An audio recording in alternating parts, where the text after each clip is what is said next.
안녕하세요. 저는 얼마 전 이혼한 30대 여성입니다.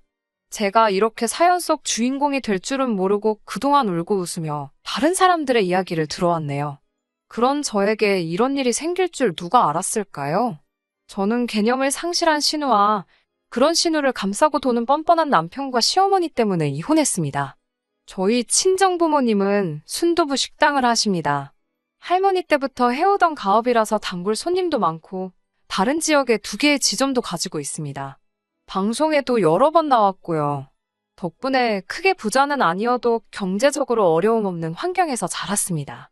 친정부모님은 제가 원한다면 언젠가 이 가게를 물려주겠다 하셨고 저도 3대에 걸친 순두부 식당의 주인이 된다는 게 굉장히 의미 있는 일처럼 느껴졌기에 기꺼이 그렇게 하겠다고 했습니다. 가게를 좀 더 체계적으로 운영하고 싶었던 저는 고등학교 졸업 후 대학교에 진학하여 경영학을 전공하게 되었어요. 확실히 그동안 부모님이 어떻게 장사를 해오셨는지 눈으로 실물을 익힌 상태에서 경영학이란 이론을 배우니 머릿속에 쏙쏙 들어오더군요. 성적이 좋아서인지 대학을 졸업할 무렵 교수님께서 저에게 좋은 기업에 지원을 해보거나 대학원에 진학하는 것은 어떻겠냐고 물어보셨습니다. 하지만 그 무렵 친정어머니 건강이 갑자기 안 좋아지셨기에 식당을 이끄는 것 외의 선택은 사치일 뿐이었어요. 결국 대학교를 졸업한 후 본격적으로 친정아버지를 도와 식당 일을 하게 되었습니다. 시간이 흘러 서른을 앞두고 있던 연말, 대학 동기들이 한번 모이자고 하더군요. 그렇게 모처럼 자리가 만들어졌는데 거기서 남편하고 오랜만에 마주하게 되었습니다. 학교 다닐 때는 그다지 가까운 친구가 아니었기에 졸업 후에는 그 어떤 연락도 주고받은 적 없던 사이입니다. 하지만 그날따라 우연히 옆자리에 앉게 되면서 이런저런 이야기를 나누게 되었는데 말이 잘 통하더군요. 대부분의 동기들이 이 차를 간 대신 저와 남편은 인근 카페에 가서 음료를 마시며 계속 대화를 이어가게 되었네요. 그 이후로 저희는 2주 가까운 시간 동안 거의 매일같이 연락하며 지냈습니다. 그리고 얼마 지나지 않아 남편이 저에게 여자친구가 되어달라고 하더라고요. 남편은 많이 긴장을 했는지 꽃다발을 든 두 손을 덜덜 떨고 있었는데 그 모습이 진실되게 느껴져 고백을 받아주게 되었습니다. 당시 남편은 저희 순두부 가게에서 멀지 않은 곳에 위치한 중소기업을 다니고 있었어요. 월급이 많지는 않았지만 복지도 좋고 일도 너무 힘들지 않아서 좋다고 하더라고요. 사실 연애를 시작했을 때만 해도 결혼까지 생각한 사이는 아니었기 때문에 남편의 벌이나 씀씀이에 대해선 크게 생각해보지 않았습니다. 그러다 사귄 지 1년쯤 되었을 무렵 남편이 저에게 청혼을 해왔어요. 그렇게 본격적으로 결혼 이야기가 오가게 되었네요. 결혼을 준비하면서 비로소 남편의 재정 상태에 대해서 알 수 있었습니다. 대학교를 졸업한 뒤 바로 직장 생활을 시작한 남편이었기 때문에 솔직히 제 나름대로 어느 정도 모아둔 돈이 있을 거라고 생각했습니다. 당시 저도 대략 5천만 원 정도의 적금이 있었고요. 이 적금은 제가 부모님 식당에서 일을 배우며 받은 월급을 모은 돈이었어요. 부모님과 함께 살면서 부모님 가게에서 일을 배우다 보니 크게 돈 나갈 일이 없기도 했고요. 여러모로 친정 덕을 본 셈이네요. 반면에 남자친구는 고작 2천만 원을 모아뒀더라고요. 솔직히 처음에 그 이야기를 듣고는 마음이 복잡하더라고요. 돈의 액수를 떠나 돈에 대한 남편의 경제관념이 염려스러웠기 때문이에요. 남편은 마치 제 머릿속을 읽기라도 한 듯이 그 이유를 설명하더라고요. 남편에게는 몇 년 전 혼자 되신 어머니와 정신적으로 정말 산만하기 짝이 없는 6살 어린 신우가 있었습니다. 시아버지는 공사장에서 임무로 일하시다 불의의 사고로 돌아가셨는데 그때 나온 보험금과 합의금 등으로 시어머니와 신우가 살아가고 있다고 했습니다. 당시 신우는 고등학교를 졸업한 후 대학 진학 대신 취업을 선택했다고 해요. 하지만 어찌된 일인지 한 직장에 반년 이상 진득하니 붙어있지 못했고 그 이후로는 눈에 띄게 무기력해졌다고 해요. 게으르기도 얼마나 게으른지 시어머니가 수거해가지 않으면 자기가 방에서 먹은 과자 봉지 하나 버리는 법이 없다고 들었고요. 병원에선 몸이 아픈 그런 문제가 아니라며 최대한 신우가 마음 편한 환경을 조성해주라고 했답니다. 그 이후로 시어머니는 신우의 마음을 편하게 해준다는 명분으로 신우가 하는 일이라면 무조건 오냐오냐 해주시게 되었고요. 사정이 그렇다 보니 남편이 벌어오는 돈은 거의 대부분 세 식구 생활비로 쓰이는 일이 허다했고 결과적으로 남편이 제대로 돈을 모을 수 없었던 거지요. 남편에게 그런 복잡한 사정이 있을 거라곤 상상도 못했기에 남편의 이야기를 듣고 많이 속상해졌습니다. 간간히 데이트를 하다가 집에 일이 생겼다며 급하게 돌아가는 일도 데이트 중에 신우로부터 와 있는 장문의 문자들도 그제서야 납득이 되었고요. 남편의 잘못으로 만들어진 상황이 아니었으니 제가 안고 가려고 했습니다. 하지만 결혼은 현실이었어요. 서로가 모아둔 돈이라고 해봐야 7천 남짓이었고 이 돈으로 사실 서울에 전세방 하나 구하는 것조차 하늘의 별 따기였습니다. 상황을 눈치채신 친정부모님께서 식당 근처에 사는 조건으로 작은 아파트를 전세로 구해주셨어요. 이 집에 살면서 허투루 돈 쓰지 말고 모아서 집 사서 나가라고 하시더군요. 친정부모님의 도움 덕에 결혼에 있어서 큰 시름을 덜 수 있었습니다. 그렇게 결혼식을 올리고 처음 1년은 별탈 없이 지냈습니다. 그럼에도 불구하고 제가 이혼을 결심하게 된 건 시댁과 얽힌 몇 가지 사건들 때문이에요. 신혼여행에서 돌아오고 한두 달 정도 지났을 무렵 친정 아버지께서 저에게 그러시더군요. 이제 식당도 당신 없이 잘 돌아갈 것 같고 친정어머니와 두 분이서 시골에 내려가서 살고 싶으시다고요. 그렇게 제가 식당의 대표를 맡게 되었고 친정부모님은 은퇴를 하게 되셨습니다. 친정아버지에게 큰 의지를 했었던 건지 친정부모님의 빈자리가 너무 크게 느껴지더라고요. 서운하고 걱정스러운 마음을 달랠 길 없던 그때 시어머니께서 저를 호출하셨습니다. 시어머니께서 부르시면 보통은 부탁을 많이 하셔서 돈 이야기인가 아니면 뭐 갖고 싶은 게 있으시단 소리를 하시려는 건가, 그런 거면 전화로 하셔도 되지 않나 등 별 생각을 다하며 시댁에 갔던 기억이 지금도 생생합니다. 시댁에 도착하니 신우도 같이 있더라고요. 시어머니는 전에 없이 다정하고 인자하신 표정을 하신 뒤 양손으로 제 손을 잡으시곤 식당은 어떤지 물어보셨습니다. 제 친정부모님 소식을 듣고 제가 안쓰러워서 그러시는가 보다 싶어서 순간 정말 감동받았습니다. 하지만 사람 이야기는 역시 끝까지 들어봐야 아는 거더라고요. 사업이라는 게 아무래도 혼자서 하려면 어렵지 않겠냐며 그래서 다들 가족을 찾는 거라고 운을 띄우셨습니다. 남편은 진작에 식당 일엔 관심이 없다 했었고 시어머니도 그 사실을 잘 알고 계셨기에 왜 이런 말씀을 하시나, 혹시 당신이 하고 싶으신가 그런 생각이 들더라고요. 그런데 갑자기 시어머니께 신우를 보며 저에게 어떠냐고 물으셨습니다. 제가 떨떠름한 표정으로 아가씨를요? 하고 되묻자 친자매처럼 서로 의지하고 일하면 보기도 좋고 또 식당에 젊은 여자 둘이 있으니 남자 손님들도 더 많이 오지 않겠냐는 거예요. 시어머니의 황당한 발상에 어이가 없어서 저희가 무슨 술집도 아니고 그런 건 별 상관이 없다고 돌려서 말씀드렸습니다. 아가씨는 식당에서 아르바이트도 해본 적이 없는 걸로 아는데 갑자기 저랑 식당을 운영하라는 것도 좀 말이 안 되는 것 같다고 솔직히 털어놓았고요. 그러자 시어머니는 한층 냉랭해진 목소리로 애가 아르바이트를 안 해봤다고 해서 못한다는 보장이 있냐고 왜 시켜보지도 않고 애 앞에서 안 된다 소리를 하냐며 언짢은 기색을 내보이셨습니다. 저는 계속 안 된다 버티고 시어머니는 치사하다 어쩌다 너는 내 딸은 네 가족이라고 생각을 안 하나 보다 등 별 억지스런 소리만 늘어놓으시고 결국 서로 별 소득 없이 저는 집에 돌아왔습니다. 남편에게 이야기를 하니 남편은 부탁조로 이번 한 번만 져주듯이 받아주면 안 되겠냐고 묻더라고요. 제가 식당 일에 얼마나 진심이고 열심히 해왔는지 알만한 사람이 그렇게 나오니 누구 하나 내 편이 없다 싶었습니다. 남편은 신우가 처음부터 저런 성격이었던 건 아니라며 아는 사람 그러니까 저와 함께 일하면 저런 증세가 나아질 수도 있을지 모른다고 기회를 주라고 하더군요. 남편에게 짜증이 나긴 했지만 미운 사람 떡 하나 더 주는 심정으로 한 달만 시켜보겠다고 했습니다. 운영은 가당치나 않고 일단 나와서 서빙이라도 해보라고요. 남편은 서빙이란 말에 약간 실망한 눈치긴 했지만 그래도 알겠다고 고맙다고 하더군요. 그런 일이 있고 이틀 뒤부터 신우가 제 식당으로 출근을 하기 시작했습니다. 분명히 서빙이라고 말을 했는데 신우가 떡하니 카운터에 자리를 잡더라고요. 거긴 제 자리고 신우는 앞치마 입고 테이블부터 닦으라고 하니까 또 군소리 없이 하긴 하더군요. 근데 행동이 어찌나 느린지 테이블 하나 닦는데 10분은 걸리는 눈치였습니다. 꼼꼼한 게 아니라 말 그대로 느릿느릿 속 터져 죽겠더라고요. 특히 테이블 위에 휴지라도 하나 있으면 그 휴지를 버리는 게 아니라 휴지만 이리저리 밀어대면서 테이블을 닦고 휴지는 그 자리에 그대로 두는 거예요. 아가씨, 쓰레기는 버려가면서 하려니까 나중에 누가 쓸지도 모른다는데 어이가 없어서 실소가 다 나왔습니다. 하지만 이런 것 때문에 제가 화가 난 건 아닙니다. 정말 화가 난 건 신우가 출근하고 2주일 정도 지나서 알게 된 사실 때문입니다. 사실 이런 일을 예상하고 제가 식당 내부를 녹화한 영상을 돌려본 건 아니에요. 가게 서비스 관리 차원에서 임의로 며칠을 골라 직원들의 일하는 모습이나 이런저런 것들을 확인하는 건 저와 아버지의 오래된 일과 중 하나거든요.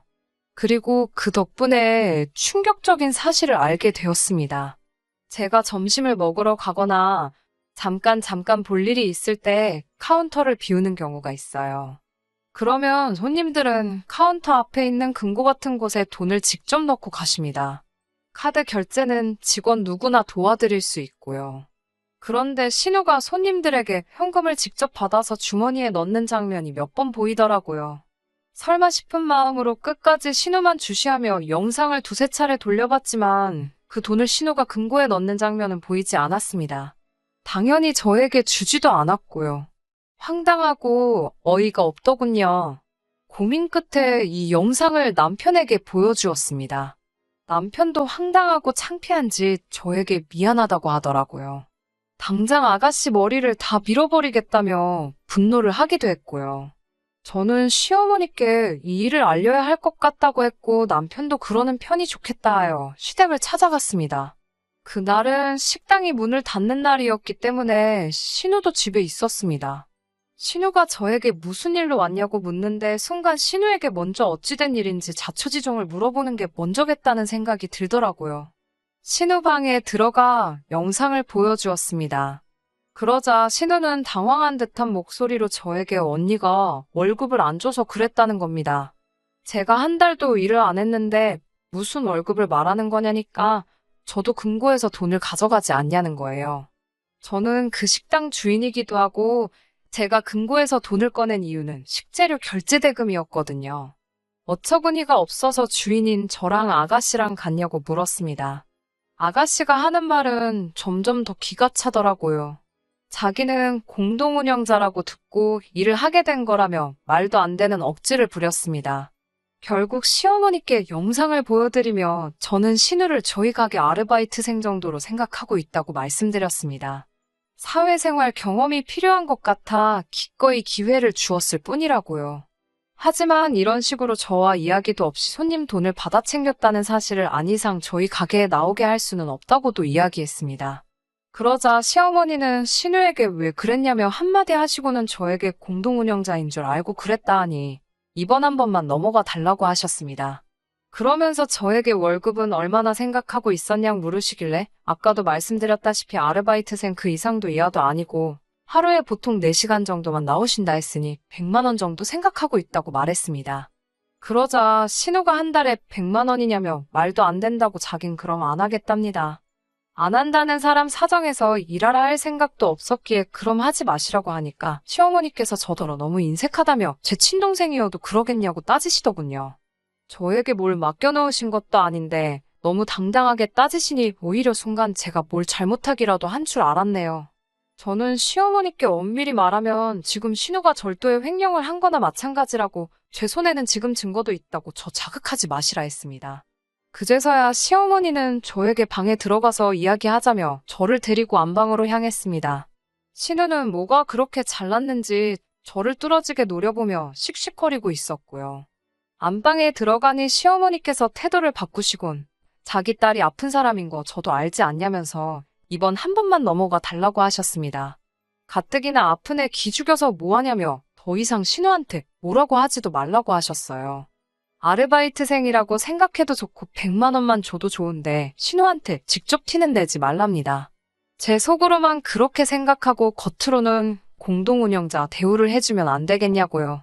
모처럼 신우가 식당 나가는데 군소리 안 내고 다니고 있었는데 다시 안 나간다고 하면 시어머니도 다시 예전처럼 하루 종일 신우랑 붙어 있어야 된다며 한 번만 이해해달라고 통사정을 하셨습니다. 시어머니가 한껏 자세를 낮추고 저에게 부탁을 해오시니 제 마음도 흔들리더군요. 차라리 소리치고 화를 내고 저를 꺼그려 두셨으면 저도 인정사정 봐주지 않았을 텐데 말이에요. 그렇게 결국 알겠다고 이번 일은 그냥 넘어가겠다고 대신 절대로 제 눈을 속일 생각하지 말라고 신우에게 단단히 일러달라 부탁드렸습니다. 하지만 신우는 제가 생각했던 것보다 훨씬 지나친 정신이 상자였습니다. 지금도 생각하면 소름이 끼치는데요. 이튿날 출근한 신우는 콧노래를 부르며 가게 안을 활개를 치고 돌아다녔습니다. 그런 신우를 보면서 정말 이상하다 싶었고 오늘 무슨 사고라도 칠 것만 같은 기분 나쁜 예감까지 들었습니다. 하지만 예상과는 달리 별일은 없었어요.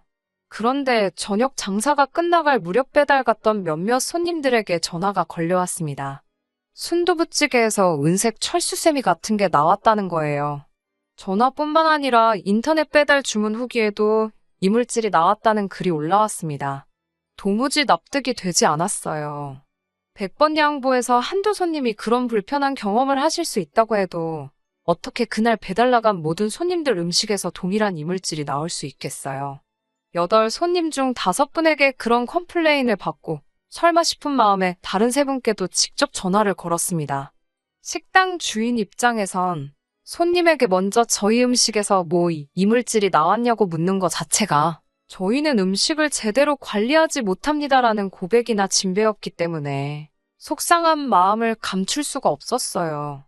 하지만 대충 넘어갈 문제가 아니다 싶어서 제 딴에도 큰 용기를 낸 거였습니다.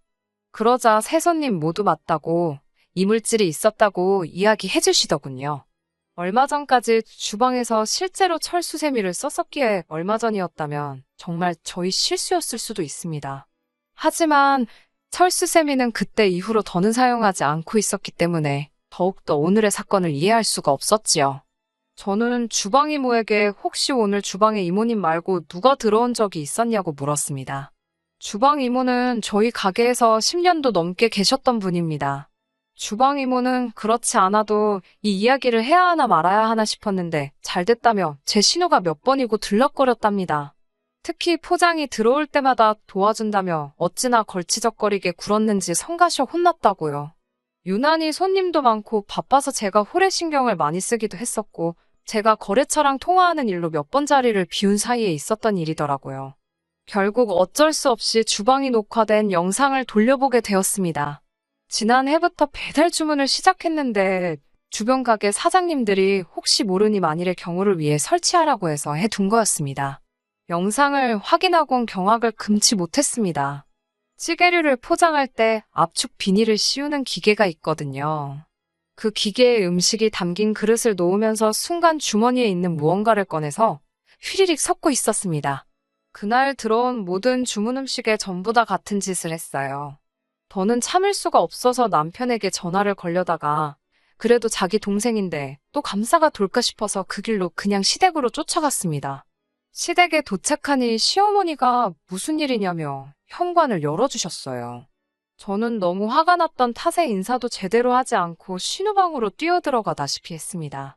제가 방문을 열자 신우가 깜짝 놀라더군요. 순간 제 눈에 신우가 오늘 입었던 가디건이 보였습니다. 옷을 확 낚아채니 신우가 뭐하는 짓이냐며 달라들었고 순간 주머니에서 철수세미가 떨어지더군요. 저는 냉큼 사진을 찍었습니다. 뒤늦게 따라 들어온 시어머니가 지금 이게 뭐하는 거냐며 호통을 치셨기에 제가 오늘 있었던 일을 하나도 빠짐없이 들려드렸습니다. 시어머니는 말도 안 된다면서 저더러 엄한 애를 잡을 게 아니고 가서 가게 관리나 똑바로 하라며 악을 쓰시더군요. 제가 또 다시 영상을 들이미니 신우가 깜짝 놀라더군요. 사실 주방을 찍는 건 아무도 몰랐을 거예요. 주방 이모님과 저만 아는 비밀이었거든요. 신우가 이렇게 동의 없이 다른 사람 영상을 찍으면 안 되는 거 모르냐고 초상권 침해라는 말도 안 되는 소리를 짓거려댔습니다. 아가씨는 일전에는 절도에 횡령까지 하더니 이제는 영업방해에 사기까지 한 거나 마찬가지라고 맞받아쳤어요. 법적인 지식은 둘 다 없었으니 일단 아는 건 다 던졌습니다. 그러자 신우가 또 겁을 먹었는지 눈물을 뚝뚝 흘리면서 제가 자기를 무시하고 망신을 줘서 그랬다며 이건 다 제 탓이라네요. 뻔뻔한 신우의 태도에 경악을 금치 못하던 그때 남편이 시어머니의 호출을 받은 건지 시댁에 왔습니다. 남편은 저에게 일단 그 영상은 다 지우고 이야기하자길래 제가 미친 거 아니냐고 이게 다 증거인데 지우긴 뭘 지우냐고 화를 냈습니다. 그러자 남편은 저에게 진작부터 네가 우리 가족 무시하는 건 알고 있었다며 그래도 그렇지 나이 어린 신우를 이렇게 몰아붙이면 되는 거냐고 저더러 너무하다더군요.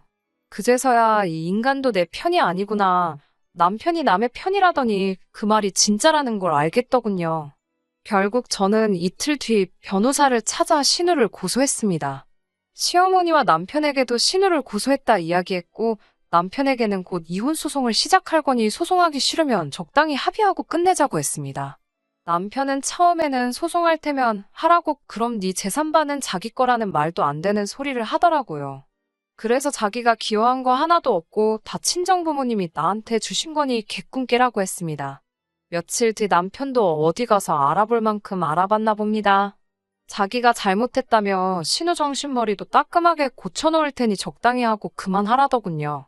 하지만 그 며칠 동안 제 마음은 차게 식은 상태였고 머리는 더 냉정해진 상황이었어요. 그리고 얼마 지나지 않아 신우가 식당에 찾아와 죄송하다고 사과를 하더군요.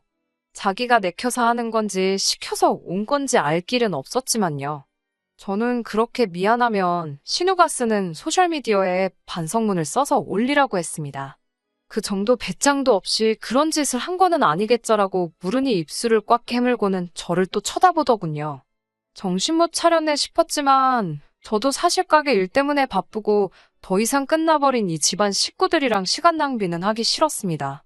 결국 남편은 이혼 서류에 사인하고 빈몸으로 나가는데 동의했습니다. 동생 간수나 잘하고 살라고 덕담도 한마디 해줬네요. 시어머니 말씀대로 믿을 만한 가족과 같이 제 식당을 운영해 나갈 수 있었다면 얼마나 좋았을까요? 그나마 다행인 건 신우가 약속대로 반성문을 올렸고 그날 배달을 시켰던 손님들도 다시 재주문을 해주셨다는 거예요. 저도 지금은 혼자 된 현재를 어느 정도 즐길 수 있게 되었고요. 전 남편 소식은 솔직히 잘 모르겠습니다. 저랑 이혼하면서 동기들하고도 연락을 끊고 잠수를 탄 것 같더라고요. 동기들은 제가 왜 이혼했는지 다 알고 있고 그래서 전 남편이 돌아올 자리는 더욱 없을 것 같긴 하네요. 끝까지 들어주셔서 감사합니다. 오늘의 사연은 여기까지입니다. 구독과 좋아요, 알람 설정 부탁드리고 더 좋은 사연으로 다시 찾아뵙겠습니다. 감사합니다.